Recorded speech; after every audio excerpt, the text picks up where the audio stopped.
Hello दोस्तों, मैं योगेंद्र कुमार आप सभी का बहुत बहुत स्वागत करता हूं यूपीएससी हिंदी के इस प्लेटफॉर्म पे। दोस्तों, हम सी सेट की स्पेशल सीरीज़ चला रहे हैं और अभी हम पीवाईक्यू डिस्कस कर रहे हैं यूपीएससी एंड यूपीपीसीएस के 2021 के। उस क्रम में आज का यह लेक्चर हमारा लास्ट लेक्चर है।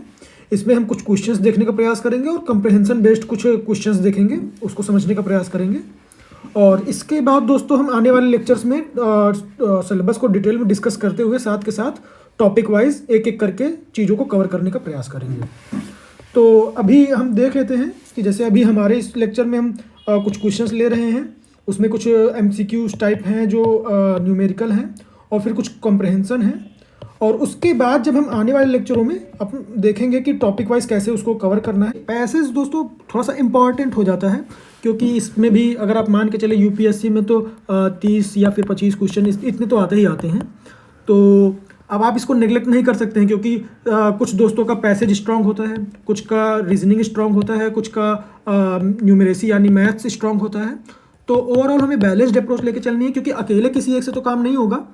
या फिर अगर आप मैथ में बहुत ज़्यादा स्ट्रांग हैं तो आप कंप्रहेंशन ना पड़े, ऐसा भी नहीं है। आपको सारी चीज़ों को बैलेंस में लेके चलना पड़ेगा। हाँ, जिन दोस्तों का पैसेज थोड़ा स्ट्रांग है वो मैथ पे थोड़ा कम फोकस कर सकते हैं, जिनका मैथ थोड़ा सा स्ट्रांग है वो पैसेज को थोड़ा सा कम देख लें। तो ये थोड़ा सा आपका बैलेंस्ड अपना पर्सनल अप्रोच होगा। तो आइए दोस्तों समझते हैं कि पैसेज में एक्चुअली हमें समझना क्या है, क्वेश्चंस कैसे आते हैं। जो मैं बस आपको थोड़ा सा ब्रीफ कर रहा हूँ, बाकी जब आने वाले वीडियोस हम बनाएंगे तो उसमें हम पॉइंट वाइज डिस्कस करेंगे डिटेल में, और उसके बाद हम देखेंगे कि वास्तव में क्या क्या चीज़ें होती हैं। तो जैसे अगर मोटे तौर पे देखें दोस्तों, तो पैसेज में दो चीज़ें होती हैं। एक होता है आपसे क्वेश्चन में पूछा होता है अजम्पशन, और एक होता है इन्फरेंस। तो अजम्पशन में दोस्तों आपसे ये जानना चाहता है एग्जामिनर कि आपने जो क्वेश्चन पढ़ा, जो पैसेज पढ़ा, उसको लिखने के पीछे का कारण क्या था, यानी उसकी पूर्वाधारणा क्या थी, मतलब उसने क्या सोच के लिखा, बेसिस। समझ रहे हैं दोस्तों। और इन्फ्रेंस की अगर बात करें मोटे तौर पे, तो वो बोलता कि इस जो पूरा पैसेज आपने पढ़ा, पूरा XYZ ऐसे ऐसे पूरी लाइन पढ़ ली, उसमें आपने देखा कि ये चीज़ें लिखी हैं, तो उसमें आपको पूछ रहा है वो कि बताइए उसका मुख्य विचार क्या है, यानी इन्फ्रेंस क्या है। इस पैसेज को पढ़ने के बाद आप इससे क्या वन लाइन समरी बता सकते हैं। देखिए मैंने लिखा भी है इसमें कि ये बेसिकली आपसे बस वन लाइन समरी पूछता है। अब इसमें ज़रूरी नहीं कि पैसेज में अलग से दिया हो कि ये ऐसा ऐसा होगा, ऐसा ऐसा, ये कुछ भी। जैसे मान लीजिए आपने ऐसे ऐसे पैसेज पढ़ा, अगर आपको लगता है कि ये लाइन थोड़ा सा इंपॉर्टेंट लग रही है, तो अब आपको इसमें देखना है कि कौन सा जो है थोड़ा बेहतर आपके पैसेज को रिप्रेजेंट कर सकता है, जिसको आप एक लाइन में बता सकते हैं कि हाँ भाई हमारा ये पैसेज ये कह रहा है। तो अभी हम कुछ क्वेश्चंस के माध्यम से समझने का प्रयास करेंगे कि वास्तव में पैसेज है क्या, कैसे डील करना है। और अब आने वाले जो हम वीडियोस बनाएंगे उसमें हम क्रमवार चलेंगे कि कैसे कैसे क्या क्या टॉपिक्स हैं। पहले उसको सिलेबस को हम बाइफरकेट करेंगे, उसको समझेंगे कि कहाँ से कैसे क्वेश्चंस आते हैं, हमें कैसे टैकल करना चाहिए। उसमें जैसे न्यूमेरेसी का हो गया, रीजनिंग हो गया, मेंटल एबिलिटी हो गया, कॉम्प्रहेंशन हो गया, और भी जो चीज़ें हैं छोटी छोटी सब देखेंगे। तो जब हम कॉम्प्रहेंशन की बात करेंगे तो उसमें हम ये एलिमिनेशन टेक्निक की बात करेंगे, ट्रिक की बात करेंगे कि वास्तव में हम क्वेश्चन को कैसे समझें। जैसे अभी हम क्वेश्चन के माध्यम से कुछ हम आपको बताने का प्रयास करेंगे कि मान लीजिए क्वेश्चन कुछ है, एक तो किसी किसी में टर्म दिया रहता है कैन बी, कुड बी और कैन नॉट बी। किसी किसी में पॉसिबिलिटी शो की रहती है। जैसे आप पढ़ेंगे ना कि किसी क्वेश्चन को, तो उसमें आपको लगेगा कि ये संभावना व्यक्त कर रहा है, और किसी किसी में सर्टेनिटी व्यक्त करता है, यानी कि निश्चित तौर पे यही होगा, या फिर एकदम निगेटिव रहेगा कि मतलब कोई स्टेटमेंट बोलो कि ये हो ही नहीं सकता, या फिर ये नहीं है। तो हम समझेंगे कि इस तरीके के क्वेश्चन को या फिर इस तरीके के ऑप्शन को जनरली हम एलिमिनेट कर देते हैं। हम मतलब अच्छा खासा अपना समय बचा लेते हैं ऑप्शन को पढ़ के ही कि ये ऑप्शन तो नहीं होगा। अगर मान लीजिए आप एग्ज़ाम हॉल में हैं और आपको समय कम है कंप्रहेंशन को सॉल्व करने के लिए, तो चूंकि कंप्रहेंशन ऐसा होता है पैसेज कि आपको जब तक आप उसको 2-3 बार नहीं पढ़ेंगे तब तक थोड़ा समझने में आपको कष्ट हो सकता, दिक्कत हो सकती है।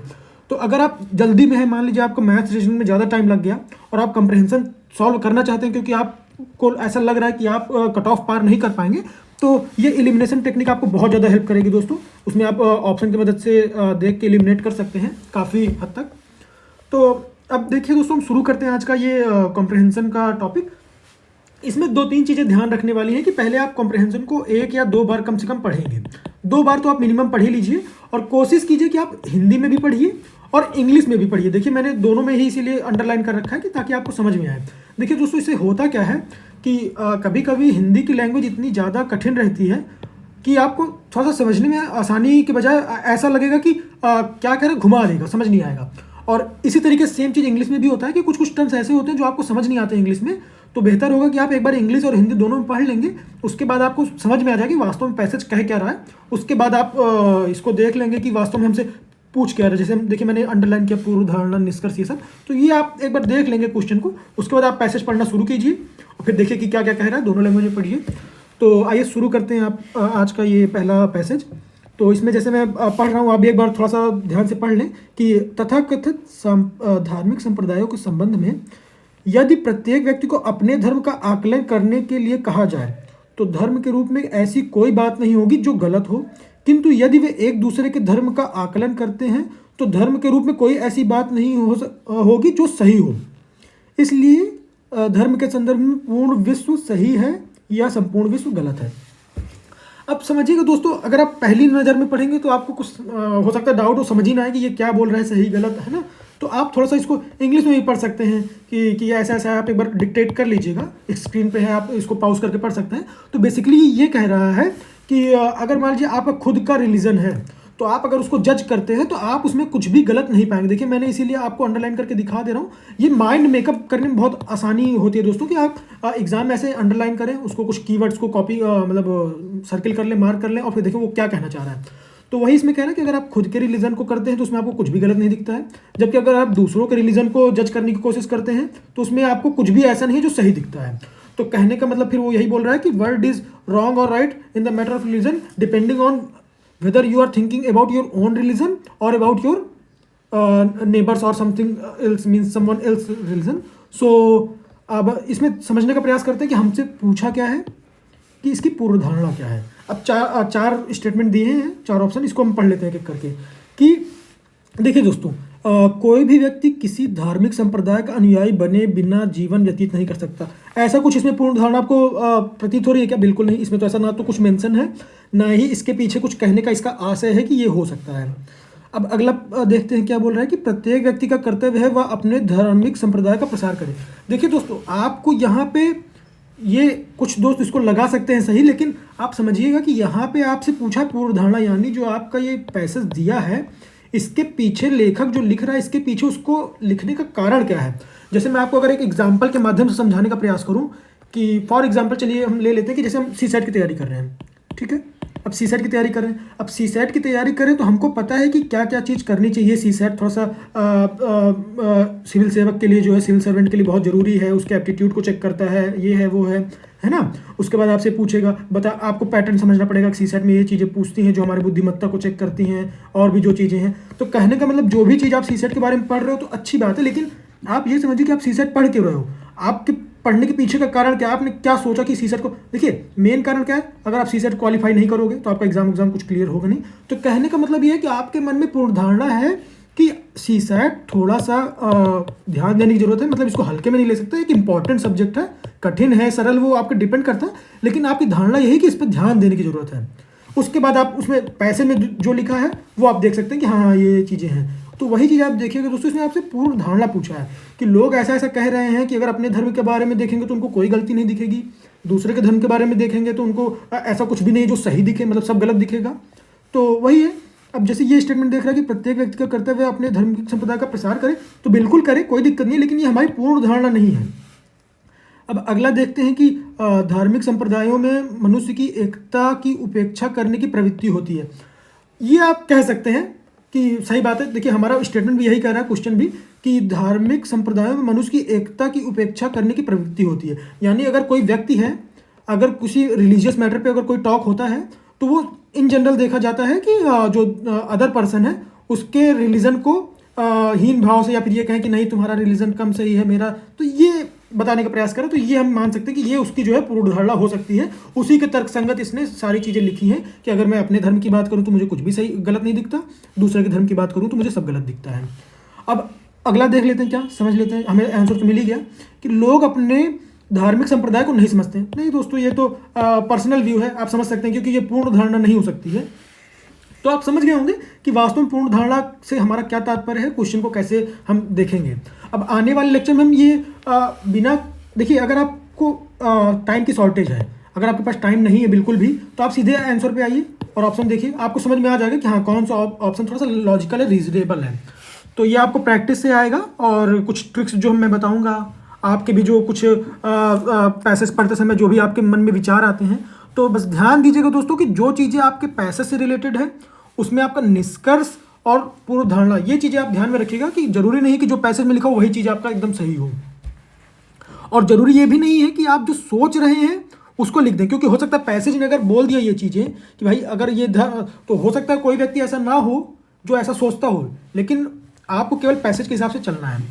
आई होप आप समझ रहे होंगे। दूसरे पैसेज की ओर बात करते हैं। यह निश्चित है, एक बार आप पढ़ लीजिए, इसको पॉज करके पढ़ लीजिए कि क्या क्या लिखा है। कि यह निश्चित है कि राजद्रोह, युद्ध और विधि की अवहेलना अथवा उल्लंघन को प्रजा की अनैतिकता पर उतना नहीं माना जा सकता जितना कि उस अधिराज्य यानी डोमिनियन की बुरी स्थिति पर, क्योंकि मनुष्य जन्मजात रूप से नागरिकता के लिए उपयुक्त नहीं होते हैं, अपितु उन्हें नागरिकता के लिए उपयुक्त बनाया जाना चाहिए। इसके अतिरिक्त मनुष्य में, ये आप पढ़िए दोस्तों, आप पढ़ने के बाद आप जब इसको देखेंगे तो मैंने कुछ चीज़ें अंडरलाइन की, जैसे प्रयास, चाहिए और पूर्व विचार। तो कहने का मतलब हमसे पूछा क्या है, निष्कर्ष। और हम निष्कर्ष पे अगर डिस्कस करेंगे तो उसके लिए हमारे पास 4 ऑप्शन है। अब ये 4 ऑप्शन है, देखिए मैंने दोस्तों इसी तरीके से इंग्लिश में भी किया है कि कुछ वर्ड्स हैं, की वर्ड्स हैं। जैसे यहाँ पे मैंने पिछले वाले में जैसे देखिए नो मैन कैन, एकदम सर्टेनिटी की भाव कर रहा है, तो ये तो बिल्कुल ही गलत हो जाएगा। तो उसी तरीके की चीज़ें मैं आगे डिस्कस करूँगा कि जैसे मान लीजिए अगर किसी में सर्टेनिटी आ गया कि इट कैन नॉट बी, अब जैसे मान लीजिए आ गया इट कैन नॉट बी, तो अगर इस तरीके का स्टेटमेंट है तुरंत आप इसको गलत कीजिए, क्योंकि ये सीधे सीधे नकार रहा है, तो काफ़ी चांस है कि ये ऑप्शन आपका सही नहीं होगा। और अगर मान लीजिए ऐसा कुछ रहे कि इट कुड बी और या फिर कुड नॉट बी, है ना, अगर ऐसा कुछ रहता है तो यानी अगर ये कुड है यानी ये संभावना व्यक्त करता है, पॉसिबिलिटी व्यक्त करता है, तो मतलब ये हो सकता है, इस पर आप विचार कर सकते हैं। तो अगर आप जल्दी में हैं, अगर आपको 3-4 ऑप्शन दिए, अगर सब में आपको ऐसे कुछ फीलिंग आ गई और एक आध ऐसा मिल गया तो आप उसको मार के आ जाएंगे, तो आपका 90% चांस है कि आपका वो आंसर सही हो जाएगा बिना आपका पैसेज पढ़े। तो चलिए आगे देखते हैं कि क्या है। ये इस पैसेज की बात कर रहा था मैं कि जैसे, हाँ अब देखिए ये है प्रत्येक अधिराज्य में ये है, तो अब देखिए यहाँ पे बोला अपरिहार्य, तो ये तो बिल्कुल दोस्तों बोल रहा है कि प्रत्येक अधिराज्य में राजद्रोह, युद्ध और विधि के उल्लंघन अपरिहार्य हैं। तो इनएविटेबल, इंग्लिश में लिखा है इनएविटेबल, तो ये ऐसा तो है ही नहीं, तो ये ऑप्शन हमारा गलत हो गया। अब देखिए क्या लिखा है दोस्तों कि किसी अधिराज्य में सभी समस्याओं के लिए संप्रभु उत्तरदायी होता है, ना कि जनता। अब यहाँ पे समझिएगा दोस्तों कि हमारे स्टेटमेंट में क्या लिखा है और ये यहाँ पे जो ऑप्शन दिया है वो क्या लिखा है। ये देखिए मैंने इसको अंडरलाइन भी लिखा है, किया है कि प्रजा की अनैतिक ये यदि यह निश्चित है कि ये कुछ अवहेलना, उल्लंघन को प्रजा की अनैतिकता पर उतना नहीं माना जा सकता जितना कि उस अधिराज्य की बुरी स्थिति पर।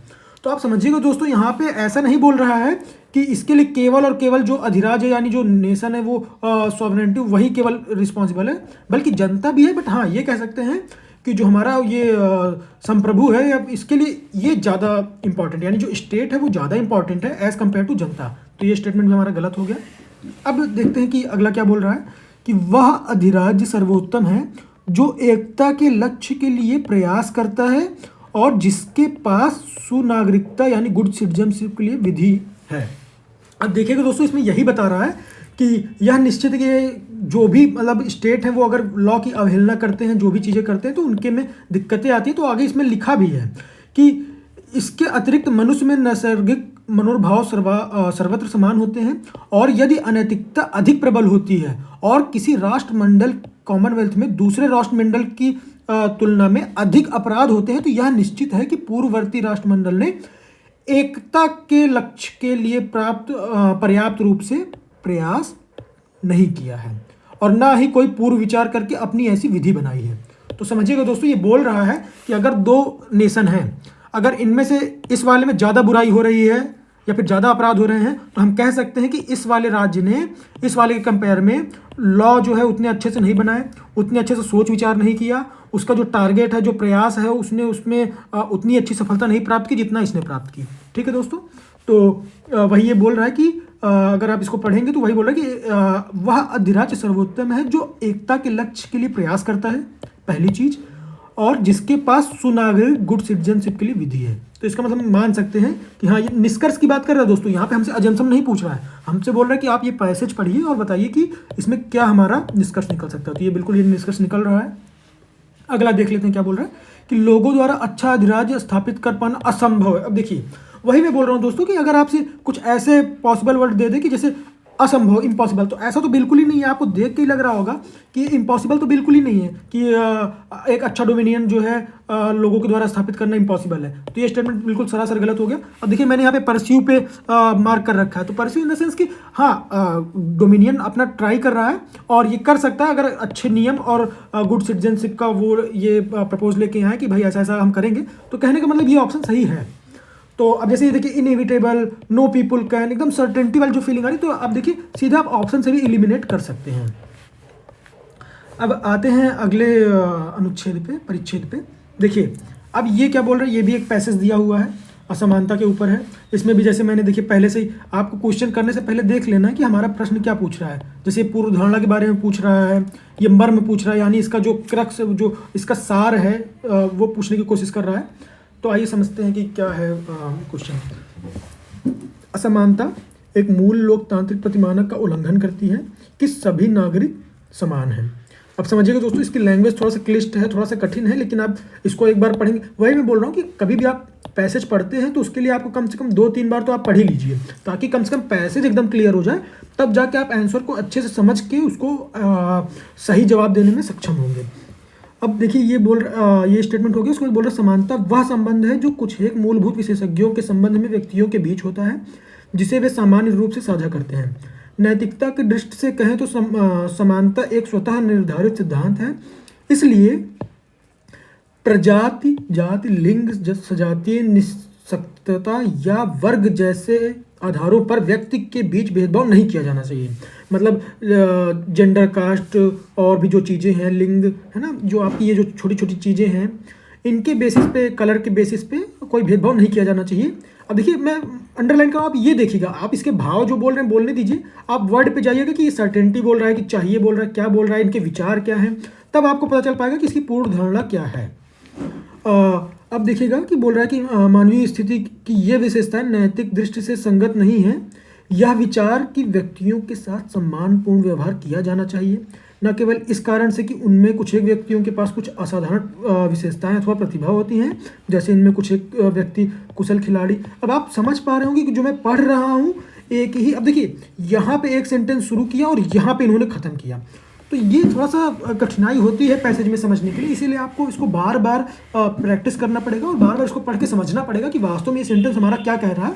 तो अगर मैं आपको मोटे तौर पे बताऊं तो ये भी यही कह रहा है कि अगर कोई पर्टिकुलर विचार है तो सम्मानपूर्ण व्यवहार किया जाना, तो उसके लिए केवल यही कारण नहीं होना चाहिए कि कुछ एक व्यक्तियों के पास असाधारण विशेषताएँ हैं, बल्कि उसका एक ये भी होना चाहिए कि हम सभी के सभी मनुष्य हैं। तो इस कारण से भी हमें इसको जो है मानना चाहिए कि सभी व्यक्तियों का सम्मान हम करें, और उसको जो है सामान्य बुद्धि नीति का अंग बनाया गया है। अब आप इसको इंग्लिश में समझेंगे तो वही मैंने लिखा है कि the idea that one should treat person with respect not only because some of the person possess some special features और टैलेंट, फॉर एग्जाम्पल स्किल्ड। अब देखिए, फॉर एग्जाम्पल को मैं अलग कर दूंगा ताकि आपको समझने आसानी हो, क्योंकि स्पेशल फीचर की बात कर रहा है। For example some skilled cricketers, gifted musician और लिटरेरी जायंट्स, बट बिकॉज, ये अब दूसरा एस्पेक्ट है, नॉट ओनली बट बिकॉज। तो आप समझिएगा, person are human beings is by now part of commons morality. तो अब देखिए क्वेश्चन क्या बोल रहा है हमसे, with reference to the above passage the following assumption have been made. अब ये थोड़ा सा टिपिकल क्वेश्चन कहेंगे दोस्तों कि 4 ऑप्शन दिया है, अगर इसमें से कोई एक आइडेंटिफाई करना होता तो हम आगे बढ़ जाते मार के, लेकिन अब इसमें बोला है कि 1 2 3 4 बताइए कौन सा इसमें बोल दिया कि ये सब सही होंगे कि क्या क्या। तो आइए समझ लेते हैं कि क्या बोल रहा है। अब देखिए, पूर्वधारणा की बात कर रहे हैं, पहले आप अपने दिमाग में ये रखिएगा कि क्वेश्चन हमसे पूर्वधारणा की बात कर रहा है। तो पूर्वधारणा की जब बात करें तो पहला स्टेटमेंट देखते हैं, तो बोल रहा है कि समानता लोगों के लिए समाज के बहुविध व्यवहारों में आत्मविश्वास के साथ भाग लेने की पूर्वापेक्षा है।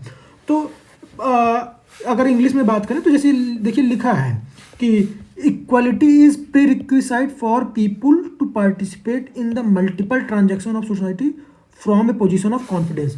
ठीक है दोस्तों, अब ये देखिए कि सही बात है कि अगर आप इस स्टेटमेंट को देखेंगे तो ये एक नेसेसिटी है, ये एक पूर्व धारणा है कि भाई अगर ऐसा ऐसा हम लोगों से अपेक्षा करते हैं ताकि हमारा जो व्यवहार समानता के लिए जो वो है आत्मविश्वास के साथ लोगों का पार्टिसिपेट, ये हम लोगों में अपेक्षा करते हैं, पूर्वापेक्षा। तो ये ठीक लग रहा है। अगला देखते हैं कि असमानता का होना लोकतंत्र के लिए अस्तित्व के लिए हानिकारक है। ये भी हमारी एक पूर्वधारणा ही है, तभी हम देखिए ये पैसेज लिख रहे हैं। जो हमने पैसेज ऊपर लिखा है वो इसीलिए है, देखिए इनइक्वालिटी पे इसीलिए है क्योंकि उसने बताया है कि ये चीज़ें दिक्कत होती है, इसके लिए इसको ये ऐसा जो भी आपने पढ़ा समझा, तो इसीलिए आप पैसेज को 2-3 बार पढ़िए। अगर मान लीजिए पैसेज पढ़ने के बाद क्वेश्चन देख रहे हैं फिर भी नहीं समझ आया तो फिर आप पैसेज पढ़िए। तो अब जब आप 2-3 बार पढ़ लेंगे और विथ ऑप्शंस, तब आपको पैसेज ज़्यादा अच्छे से क्लियर होगा। तो देखिए ये भी सही बोल रहा है। अब अगला देखते हैं ऑप्शन क्या बोल रहा है कि सभी नागरिकों के समान होने का विचार ऐसा है जिसे किसी लोकतंत्र में भी वास्तव में कार्यान्वित नहीं किया जा सकता। अब देखिए दोस्तों, ये जो चीज़ें हैं ना, ये निगेटिविटी का भाव पैदा करते हैं। तो ये स्टेटमेंट हम कभी भी अजम्पशन में वो नहीं कर सकते कि ये नहीं हो सकता। अगर हमारी पूर्वधारणा ये होती तो हम ये सब चीज़ें ना लिखते। तो इसलिए आप समझिएगा कि हमसे पूर्वधारणा पूछा है कि ये, हाँ ये कह सकते हैं कि असमानता होना लोकतंत्र के अस्तित्व के लिए हानिकारक है, और वही सोच के मैंने ये सब चीज़ें लिखी हैं। तो ये हमारा सही हो गया, ये सही हो गया। तो अब देखिएगा दोस्तों कि पहली चीज़ तो हमारा आंसर तो मिल गया, बट हम और भी बात करेंगे। मान लीजिए कुछ दोस्तों को इसमें क्लियर नहीं हो रहा है, तो थर्ड ऑप्शन तो क्लियर हो गया कि थर्ड नहीं होगा। थर्ड नहीं होगा तो आपका 2 ऑप्शन तो एलिमिनेट हो गया, एक ये एक ये। अब बचा एक ये ऑप्शन एक ये ऑप्शन, यानी पहला तो सही है। अब बात करना है कि दूसरा और चौथा, हो सकता है कि किसी को कन्फ्यूज़न हो, तो दूसरे और चौथे की बात क्या, देखिए चौथा पता कर लेते हैं। अगर चौथा सही हो गया तो फिर ये सही हो जाएगा, नहीं तो ये। तो देखिए क्या है, समानता के अधिकार को हमारे मूल्यों और दिन प्रतिदिन की राजनीतिक शब्दावली में समाविष्ट किया जाना चाहिए। अब देखिए दोस्तों, इसको मैंने इंग्लिश में बहुत अच्छे से समझाया है कि जैसे देखिए तीसरा क्यों गलत हो गया, मैं आपको बता देता हूँ कि equal standing of all citizen is an idea that can not actually be realised even in a democracy. तो ये तो हमारा गलत हो गया साफ साफ। ठीक है दोस्तों, इस मैंने 2 ऑप्शन एलिमिनेट कर लिए। अब बात करें कि अगर चौथे ऑप्शन की जो मैंने आपको बोला कि right to equality should be incorporated into our values and day to day political vocabulary. अब देखिएगा दोस्तों कि शुड भी है तो हम इसको कंसीडर तो कर सकते हैं, लेकिन हमसे पूछा क्या है, हमसे पूछा है एजम्पशन। अब एजम्पशन है तो ये कह रहा है कि ऐसा ऐसा चीज़ें हमको करना चाहिए, राइट टू इक्वलिटी को इनकॉर्पोरेट करना चाहिए हमारे वैल्यू में, day to day political vocabulary. तो इसीलिए मैंने देखिए दोस्तों साफ साफ यहाँ पे लिखा है कि this can be A recommendation but can not be assumption. हम इस पैसेज के बेसिस पे कह सकते हैं कि ये हमें करना चाहिए। अब आप पैसेज पढ़ा ऊपर से, अब आप ये कह सकते हैं ये करना चाहिए, बट ये हमारा एजम्पशन नहीं है। हमारा एजम्पशन ये था कि जो इनइक्वलिटी है उसके वजह से डेमोक्रेसी को खतरा हो सकता है, इसलिए मैंने ये सारी चीज़ें लिखी। और ये तो इसका मतलब सीधे सीधे आप देख पा रहे होंगे दोस्तों कि ऑप्शन ए करेक्ट हो गया 1 और 2। तो देखिए दोस्तों, अच्छा खासा समय लगता है पैसेज में, बट ये है कि अगर आपको पकड़ हो गई पैसेज में तो आप पैसेज को भी नो डाउट बहुत ही आसानी से कर लेंगे। और सबका प्रयास रहता है कि मिनिमम आप कम से कम 45 क्वेश्चन के आसपास तो करें अटेम्प्ट। डिपेंडिंग ऑन एक्यूरेसी आप 50 भी कर सकते हैं, अगर 40 भी कर सकते हैं, बट आपकी एक्यूरेसी क्या है। तो अगर मान लीजिए इसमें आपका 10 क्वेश्चन के आसपास गलत हो जाता है तो आप थोड़ा सा संकट में आ सकते हैं। तो इसलिए कोशिश करना चाहिए कि 45, 50, 55 ऐसे कीजिए आप। तो आइए देखते हैं अगला पैसेज क्या बोल रहा है। अब देखिए दोस्तों, बोल रहा है कि आप इसको थोड़ा सा पॉज करके पढ़ लीजिए और बाकी मेरे साथ देखिए। अभिजातीय शासन स्वयं को उस दायरे में अत्यधिक रूप से सीमाबद्ध करके विनष्ट कर लेता है जिस दायरे में सत्ता सीमित होती है। ठीक है। अल्पतंत्रीय शासन तत्कालिक धन प्राप्ति के लिए असावधानी पूर्वक संघर्ष कर स्वयं को विनष्ट कर लेते हैं। अब यहाँ पे आप इतना तो समझ गए होंगे कि 2 अलग अलग शासन व्यवस्था की बात किया जा रहा है और वो कैसे अपने आप को विनष्ट कर लेते हैं, क्या क्या चीज़ें हैं वो आप देख रहे होंगे।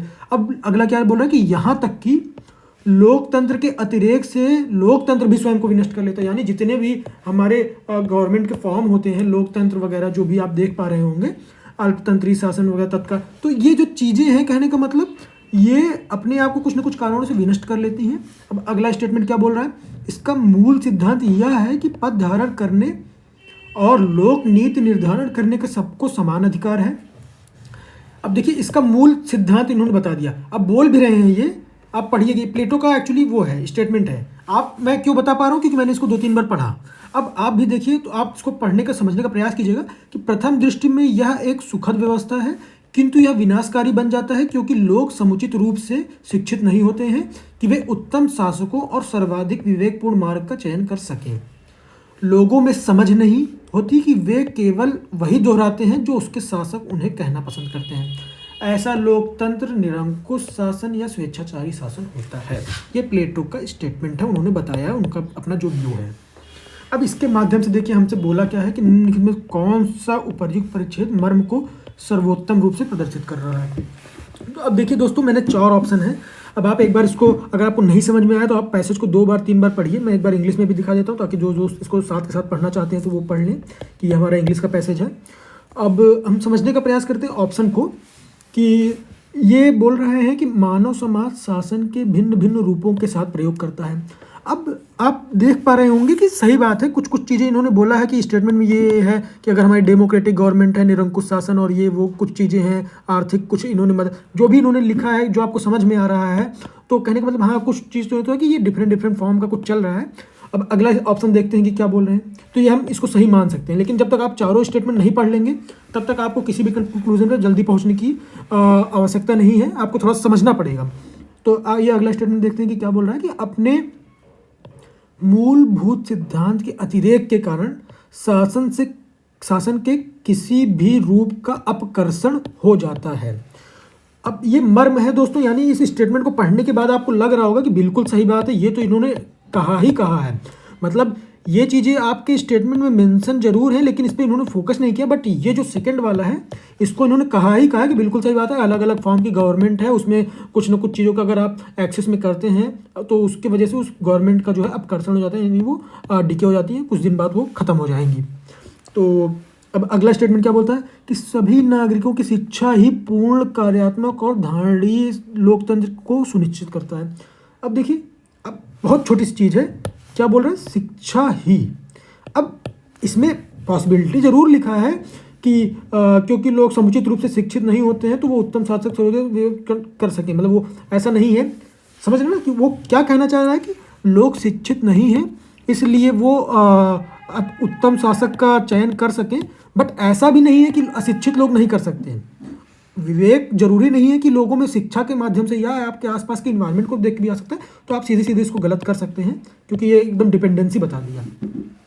अब अगला स्टेटमेंट क्या बोल रहा है कि शासन का अस्तित्व एक अपरिहार्य बुराई है क्योंकि शासन के सभी रूपों में निरंकुशता अनिर्णित होती है।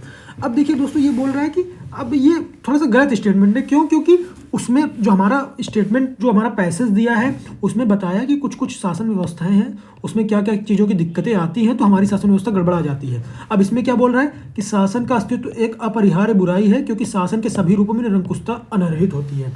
अब ये देखिए, मैं इंग्लिश से समझाने का अगर प्रयास करूँ आपको, तो ये इनहेरेंट, यानी आप ऐसी चीज़ों को फोकस कर रहे हैं कि जो है ही नहीं। तो आप समझ पा रहे होंगे कि आपका जो बी ऑप्शन है, अब यहाँ पे डाउट हमें हो सकता था ए और बी में, लेकिन आप अगर थोड़ा क्लियर से ध्यान से 2 बार पैसेज पढ़ेंगे तो आपको क्लियर समझ में आ जाएगा कि हमारा जो मेन फोकस है पैसेज का वो बी ऑप्शन पे है, यानी इसका जो सार है, जो मर्म है, जो क्रक्स है वो बी ऑप्शन पे है। तो आई होप दोस्तों आपको ये समझ में आया होगा जो मैंने आपको छोटी छोटी चीज़ें बताई हैं जो भी। तो इसके बाद हम आने वाले लेक्चरों में सिलेबस को डिस्कस करेंगे डिटेल में, उसके बाद ताकि हमें पता चल सके कि हमें कैसे कैसे क्या क्या चीज़ें फॉलो करनी है। कुछ बुक्स, कुछ स्ट्रेटजी जो भी साथ साथ डिस्कस करेंगे हम उसमें, और उसके बाद हम टॉपिक वाइज एक एक करके सिलेबस के पॉइंट्स उठाएंगे और साथ के साथ डिस्कस करेंगे और उसके एग्जाम्पल समझने का प्रयास करेंगे। धन्यवाद दोस्तों, जय हिंद, जय भारत।